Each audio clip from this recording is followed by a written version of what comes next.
Samson le hérisson. Il était une fois un hérisson qui s'appelait Samson. Il était tout rond comme un marron, piquant comme une châtaigne, et il reniflait souvent.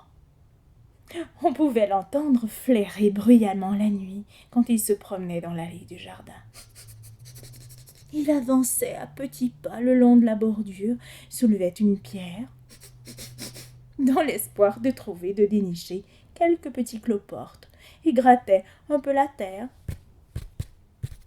puis trottinait jusqu'aux feuilles mortes, qu'il ramassait bien sèches pour arranger son nid, caché au milieu des ronces et des broussailles. Oh, si seulement je n'habitais pas si loin, je n'aurais pas à faire tout ce chemin. Soupirait-il parfois en implorant les coccinelles. Donnez-moi un petit coin de jardin et je vous promets de ne pas faire de foin. Or, un soir, Samson crut enfin son vœu exaucé, en trouvant sous les fougères une vieille cabane abandonnée. Oh, l'endroit me paraît plutôt tranquille et confortable. Je pourrais m'y installer sans craindre d'être réveillée par le froid cet hiver. La vue d'un râteau le décida aussitôt, et il se mit à l'ouvrage. Quelques heures plus tard, il ne restait plus une seule feuille à ramasser autour du champignon de Benjamin. Mais le lutin ne s'en aperçut même pas quand il s'éveilla ce matin-là et qu'il jeta un coup d'œil à la fenêtre. Par contre, l'exposition en plein air de son matériel de jardinage le fit soudain bondir hors de son lit, comme si une guêpe venait de le piquer. « Mais qui? Oh, qui a osé toucher à mes outils ?» s'écria-t-il, horrifié.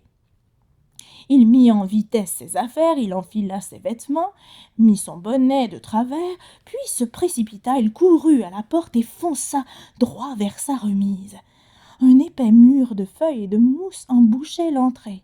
« Oh, ça alors !» s'exclama avec stupeur le lutin. « Qui diable a bien pu me faire ça à moi ?»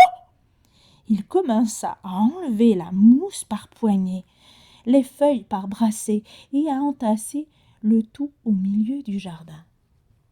Puis il se dépêcha de ranger ses outils. Et après s'être assuré que la cabane était fermée à clé, il rentra chez lui pour se poster à la fenêtre et surveiller ses voisins. Le soir même, trouvant porte fermée, porte close, Samson flaira le danger et décida de ne pas traîner. Mais l'hiver approchait à grands pas. Il lui fallait au plus vite chercher à s'abriter. À défaut de maison, eh bien, ce petit tas de bois fera l'affaire. C'est un peu rustique, mais ici au moins, personne ne viendra me déloger, dit-il d'une voix chargée de sommeil. Il se glissa sous les bûches et aménagea son lit. Quand il eut tapissé de feuilles et garni de mousse, il se pelletonna à l'intérieur et s'endormit profondément. Seulement voilà, pendant que Samson hibernait, Benjamin le lutin grelottait de froid dans son champignon. Plusieurs fois par jour, le bonhomme à la barbe blanche sortait chercher des bûches pour rallumer son feu et se réchauffer un peu. Tant et si bien qu'au bout de 3 semaines, le tas de bois s'amenuisait, il descendait, rapetissait, sérieusement, et le pauvre hérisson se retrouva bientôt sans maison et sans toit.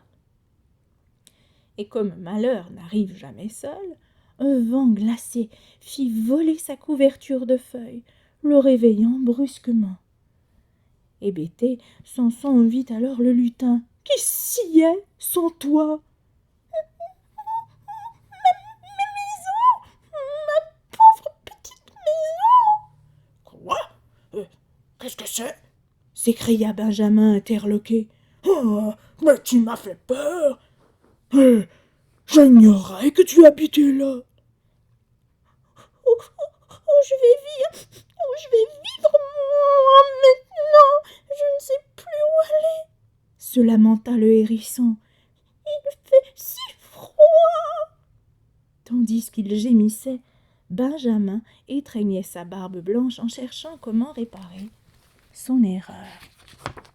« En attendant le dégel, lui dit-il enfin, bon, tu pourrais peut-être dormir chez moi. Et ta maison de bois nous chauffera. » Samson n'avait pas le choix. Il suivit sans rechigner le lutin jusque chez lui. Et comme il n'avait rien mangé depuis 3 semaines, il accepta avec joie de partager son repas. Et tout guilleret, il se mit à chantonner.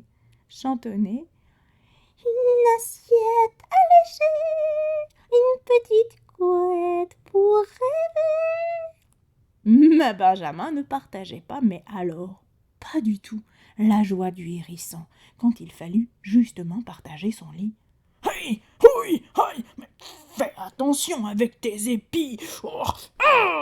Et arrête de bouger tout le temps. Et puis cesse de renifler comme ça. » Ne vous mettez pas en boule, monsieur le lutin. Ce n'est pas de ma faute si je pique. Moi, je suis un hérisson tout de même. Et si ça me gratte, c'est à cause des puces qui les mangent. Et puis, avec ce sale temps, ben, pas étonnant que je me sois enrhumée. Bon, d'accord, j'ai compris, dit Benjamin en sortant du lit. Bon, je préfère encore me coucher sur le paillasson. La nuit porte conseil, dit-on. Surtout après l'avoir passé enroulé dans un tapis de brosse. Aussi, dès son réveil, le lutin dit à Samson d'un air malicieux. Strangram. Eh bien, ce soir, ce sera toi, pique, le paillasson. Et ainsi font les hérissons.